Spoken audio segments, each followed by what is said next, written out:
Terhubung dengan Direktur Eksekutif dari SMRC, Jayadi Hanan. Mas Jayadi, selamat pagi. Selamat pagi, Egan. Mas Jayadi, kalau kita berkaca pada hasil quick count, ini kan ada 9 partai yang kemudian lolos di parlemen. Ini tapi kalau bicara mengenai koalisi Indonesia Kerja, ini koalisinya paling tidak mendapatkan di atas 53%. Kalau dikonversi ke kursi DPR, penguasaan partai koalisi Indonesia Kerja ini mencapai 60%, Mas Jayadi.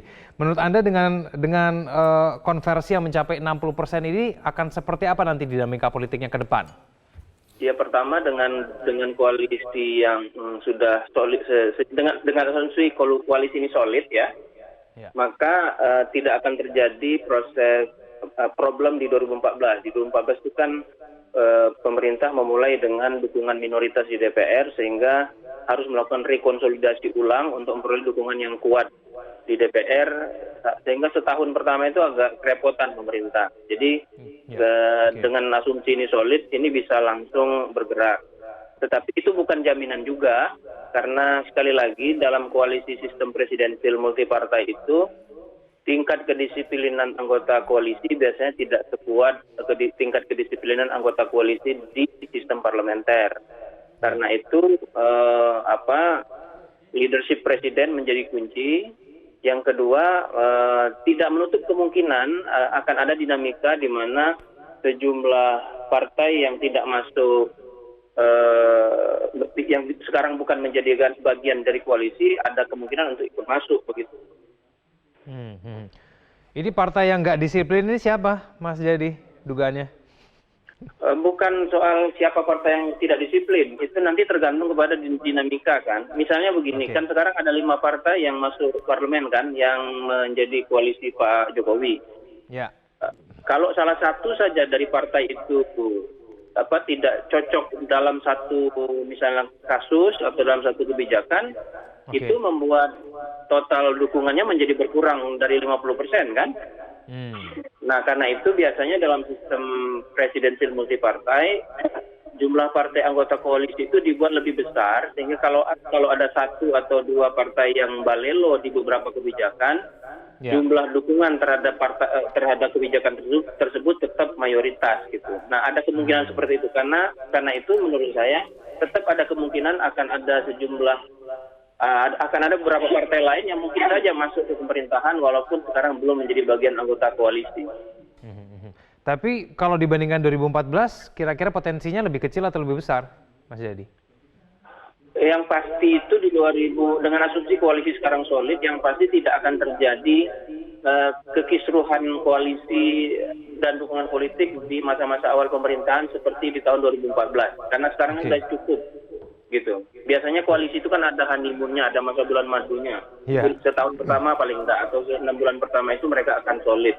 Nah, di tahun-tahun berikutnya atau bulan-bulan berikutnya mungkin akan ada mulai friksi-friksi, apalagi di 2024 itu kan akan ada pemilu lagi dan semua partai pasti akan mempersiapkan diri untuk pemilu 2024 itu.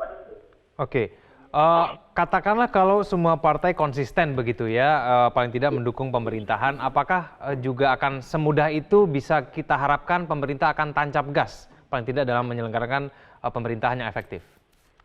Ya, pertama soal dukungan politik itu kan tidak hanya tergantung dengan jumlah kursi, tapi juga tergantung isunya apa. Sejumlah isu mungkin akan membuat sejumlah partai tidak serta-merta bisa mendukung pemerintah kan gitu. Misalnya isu-isu yang terkait dengan pemberantasan korupsi. Kalau sebuah partai baik termasuk di koalisi pendukung pemerintah merasa upaya pemberantasan korupsi itu bisa menghalangi partai tersebut, kan belum tentu dia akan mendukung pemerintah. Karena itu perlu pengaman. Nah, biasanya dalam koalisi sistem presidensial multipartai, pengaman itu adalah dengan cara memperbesar jumlah anggota partai untuk koalisi. Seperti di tahun 2014, 2015 sekarang maupun di era Pak SBY. Baik. Mas Jayadi, terima kasih telah bergabung bersama kami di editorial Media Indonesia. Selamat pagi. Selamat pagi. Pemirsa, jangan kemana-mana, kami akan kembali usai jeda berikut.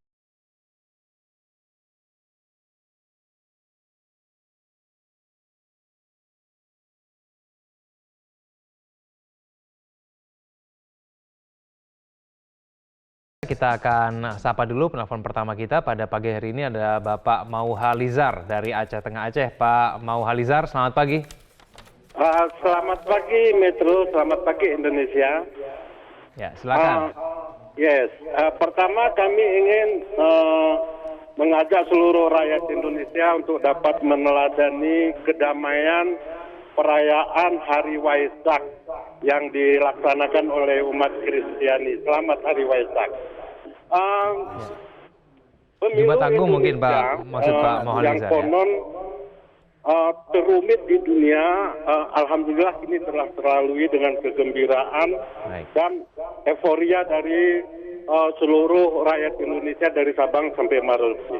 Katanya banyak halangan dan rintangan, tapi ternyata KPU kita, Panwas, DKPP kita itu hebat. Peserta pemilu kita juga hebat, TNI, Polri, malahan Linmas, ya turut mensukseskan pemilu, dan rakyat Indonesia itu sangat hebat. Perlu kita akui bahwa Jokowi dan Ma'ruf Amin maupun Prabowo dan Sandiaga Uno adalah negarawan yang sangat dibanggakan dan sangat dibutuhkan oleh bangsa ini. Untuk itu, kepada negarawan kami sampaikan, tolonglah jangan mengobok-obok negara yang telah diperjuangkan dengan susah payah ini. Dan jangan memaksakan diri sehingga dikhawatirkan dapat memecah belah Indonesia. Kemudian kepada umat Islam mungkin sedikit dari Aceh saya sampaikan, mohon jangan korbankan ukhuwah Islamiyah yang telah kita bina begitu erat, begitu mahal bila ukhuwah Islamiyah itu kita korbankan. Kemudian satu lagi bagi generasi milenial, inna fi yadi syuban ya'murul ummah wa fi iqdamiha hayataha. Sesungguhnya di tangan Anda lah, di pundak Anda lah letak maju mundurnya bangsa ini. Dan adalah yang pemilik Indonesia ke depan. Jadi jangan Anda biarkan masa depan Anda itu diobok-obok oleh segelintir orang, oleh seseorang, sekelompok orang yang akan merebut masa depan Anda. Jadi sebagai bangsa besar, mari kita jaga tradisi damai saat suksesi 5 tahunan, tunjukkan kepada dunia bahwa Indonesia adalah negara demokrasi yang bermartabat, yang beradab, sesuai dengan Pancasila dan Undang-Undang Dasar 45.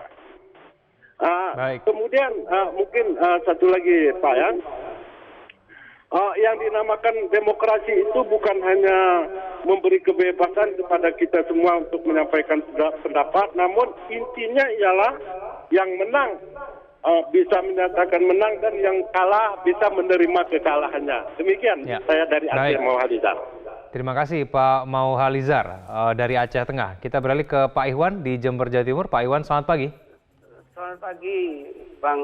Selamat pagi, Metro. Ya, kita memberikan apresiasi tinggi kepada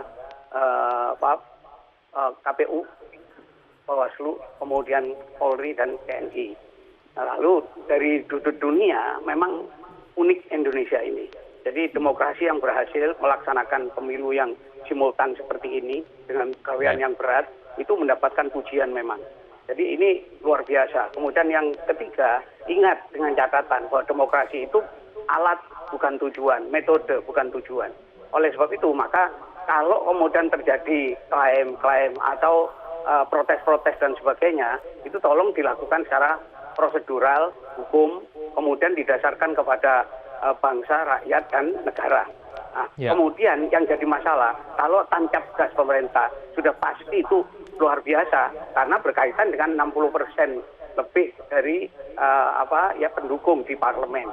Cuma yang jadi masalah, kita lalu bertanya, apakah program-program yang dilakukan oleh pemerintah ini untuk human resources quality dan natural resources quality ini harus dipertanyakan, apakah itu representasi dari rakyat. Nah, kemudian yang kedua, itu dipertanyakan alat ukur, kemudian bahan pertimbangan dan pedoman, itu perlu diperhatikan tentang program-program tersebut. Sebab kalau tidak begitu, maka pendidikan politik yang berhasil kita lakukan dengan benar, baik, indah, sehat, normal, itu menjadi tercela. Nah, untuk itulah, maka pekerjaan selanjutnya adalah bagaimana kita melaksanakan pembangunan nasional yang berkesinambungan. Sudah barang tentu, itu ada alat ukur, sekali lagi, alat ukur, alat kontrol, kemudian pedoman. Nah, kalau itu Baik. tidak ada, maka nanti kita seperti orang buta yang berjalan itu. Saya kira begitu, terima kasih. Baik, terima kasih Pak Iwan dari Jember. Kita beralih ke Pak Vence dari Manado, Sulawesi Utara. Pak Vence, selamat pagi. Selamat pagi Bung Agen, selamat pagi Pak Jaja. Ya, pagi Pak. Pagi Pak Vence, Ya. silakan. Jadi saya sebagai warga negara Republik Indonesia juga saya bersyukur lah karena apapun hasil yang sudah kita dapatkan ini sudah terang benderang bahwa sepertinya cocok sekali dengan editorial pagi ini bahwa pemerintah nanti tinggal tancap gas Pak Jajar ya. Tapi namun pun demikian kita harus menunggu pengumuman resmi dari penyelenggara.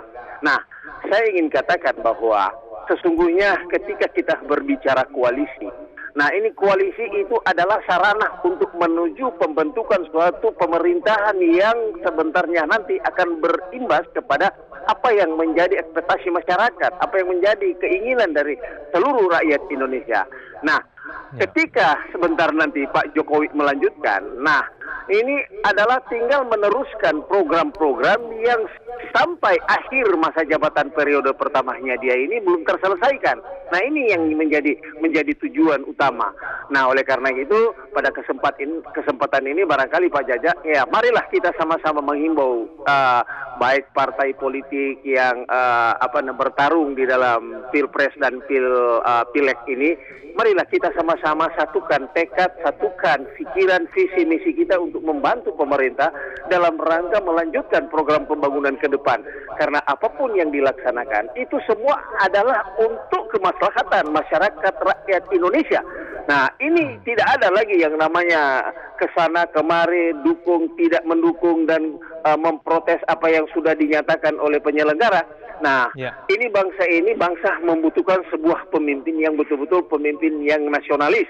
Nah, inilah yang barangkali yang kita harapkan. Itu saja barangkali Bung Egen dan Pak Jaja. Selamat pagi Metro TV. Baik, terima kasih Pak Vence. Pemirsa, kita akan mulai membahas mengenai penelpon-penelpon kita tadi. Kita akan bahas usai jeda. Pemirsa jangan kemana-mana, selalu sama kami di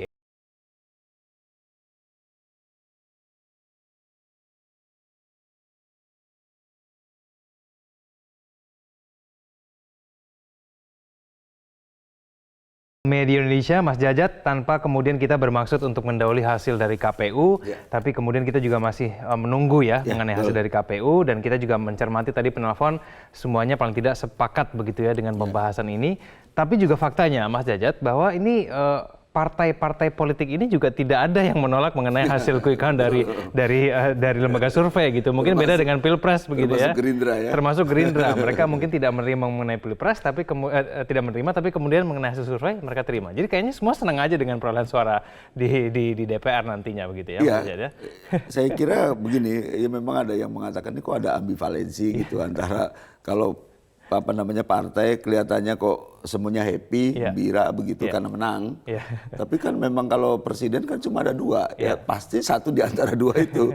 Apalagi lihat hasil hitung cepatnya misalnya sudah lebih ke 01 misalnya paslon 01, nah 02 tentu dengan berbagai energi, dengan segenap energi yang sudah dikeluarkan, apalagi memang bukan kali ini saja, sudah 3 kali lah Pak Prabowo, pastilah berharap kali ini berbeda dengan yang lalu-lalu. Oke. Nanti itu juga masih kita tunggu nanti siapa yang akan benar. Tapi begini aja, ini karena kalau kita bicara mengenai parlemen sekarang konsistensi dan juga mencegah ada partai yang balelo begitu istilahnya. Menarik. Ya begitu ya. Ini bagaimana ke depannya? Ya memang bercermin dari yang kemarin itu karena memang kan tadinya tidak berkoalisi katakanlah PAN begitu. Memang di dalam akhirnya ada yang mengatakan ini kok jadi begini. Berkoalisi, tetapi tiap hari menggergaji. Memang tidak dilakukan oleh di DPR-nya, tetapi ini digergaji oleh statement-statement politisi PAN yang ada di luar. Misalnya Pak Amin Rais lah katakanlah itu. Nah, tapi itu kan secara psikologis pasti mengganggu, ya. Karena itu saya kira itulah pentingnya leadership di situ, kepemimpinan. Nah, Pak Jokowi dengan dukungan parlemen yang minoritas waktu itu bisa melakukan konsolidasi, bahkan yang tadinya beroposisi jadi berkoalisi. Saya kira itu kan membuktikan kepemimpinan Pak Jokowi bolehlah dalam soal itu. Kalau tidak, lebih repot lagi ya dengan minoritas itu. Nah sekarang dengan mayoritas, katakanlah nanti kalau sudah diumumkan oleh KPU, dan tentu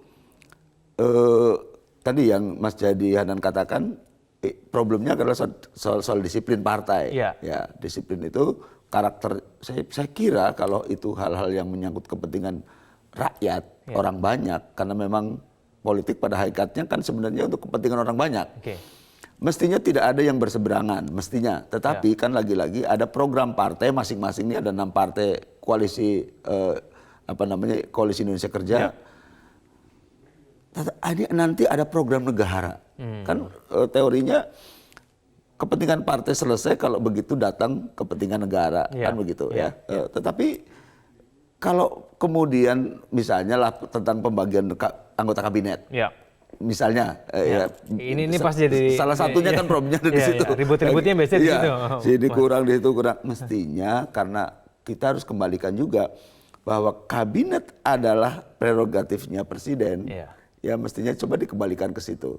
Sebab betapapun memang tanpa, saya setuju presidensial dengan sistem presiden multipartai, pasti memang yang berjasa partai-partai itu sekurang-kurangnya untuk di parlemen itu. Meskipun kadang-kadang, bukan kadang-kadang, teorinya atau prakteknya sebenarnya dukungan antara masyarakat ke partai itu kan cuma pemilih maksudnya 15-25%. Jadi tidak otomatis sebenarnya. Tetapi apapun kan yang di parlemen itu yang penting karena untuk mendukung program-program itu. Nah karena itu saya kira harus ada kesepakatan dulu. Jadi jangan karena waktunya 5 tahun itu harus benar-benar efektif, disepakati dulu hal-hal yang nanti supaya tidak muncul di publik. Karena itu akan merusak kredibilitas pemerintahan juga. Karena itu menurut saya sih penting disepakati dan mudah-mudahan karena sudah tidak ada problem lagi, Pak Jokowi udah nothing tulus saja ini ya. Kalau untuk meninggalkan warisan yang memang berharga untuk bangsa negara ini, sudah dia haknya dia tunaikan sepenuhnya. Nggak ada beban begitu ya, kurang lebih ya. Saya kira. Baik, Mas Jajat, waktu kita sangat terbatas, sayang sekali. Terima kasih telah bergabung sama kami di Editorial Media Indonesia. Selamat pagi. Pemirsa, pemilu serentak antara Pilpres dan pemilu legislatif disebut berhasil jika menghasilkan pemerintahan yang efektif. Disebut efektif karena Presiden mendapat